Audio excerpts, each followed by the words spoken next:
दिल्ली का संदेश था बीजिंग को कि रिश्ते की बड़ी तस्वीर के बारे में सोचने से पहले आइए सीमा पर जो स्थिति पहले थी उसे ही बहाल किया जाए। खैर, चीन का तरीका अलग है।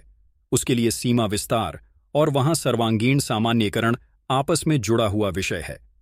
अब जब चीनी स्थिति में बदलाव आया है तो ऐसा लग सकता है कि भारत की स्थिति प्रबल हुई है। भारत चीन संबंधों में नाटकीय ढंग से तनाव घटने से दुनिया भर के विदेशी कार्यालय में आश्चर्य पसर गया है। 4 साल की सीमा गतिरोध के बाद नरेंद्र मोदी जी और शी जिनपिंग ने विवाद की बड़ी गांठ खोल दी है। पिछले 4 वर्षों से दोनों पक्ष अपनी अपनी बात पर डटे हुए थे। शी जिनपिंग वास्तव में सीमा पर स्थिरता बहाल करने के लिए पहला कदम उठाने के लिए सहमत हो गए हैं। सेना की वापसी शुरू हो गई है।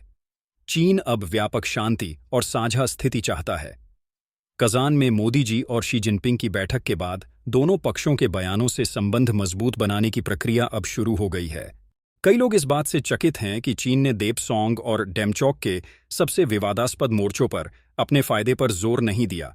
वैसे माना जाता है कि चीनी सेना PLA के कट्टरपंथी झुकना नहीं चाहते थे। तो फिर चीन के ताज़ा लचीलेपन को कैसे समझा जाए?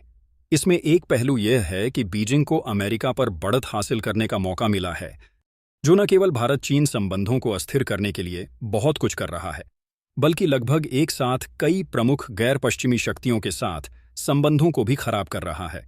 अमेरिका की वजह से पैदा खतरों को बेअसर करने के लिए भी पारंपरिक चीनी भू रणनीति ने अपने नए फैसले को आकार दिया है। जहां तक भारत का अपना आकलन है, 2 बड़े विषय सामने आते हैं। भारत की चीन संबंधी चुनौती के रूबरू एक प्रमुख भू राजनीतिक सहयोगी के रूप में अमेरिकी पक्ष ने पिछले दशक में अपना वादा पूरा नहीं किया है। 2020 के बाद भी यह विचार कभी सामने नहीं आया कि लद्दाख संकट अमेरिका के साथ साझेदारी को व्यापक बनाने के लिए अभूतपूर्व आर्थिक और भू राजनीतिक अवसर खोलेगा। कुल मिलाकर समय माकूल था।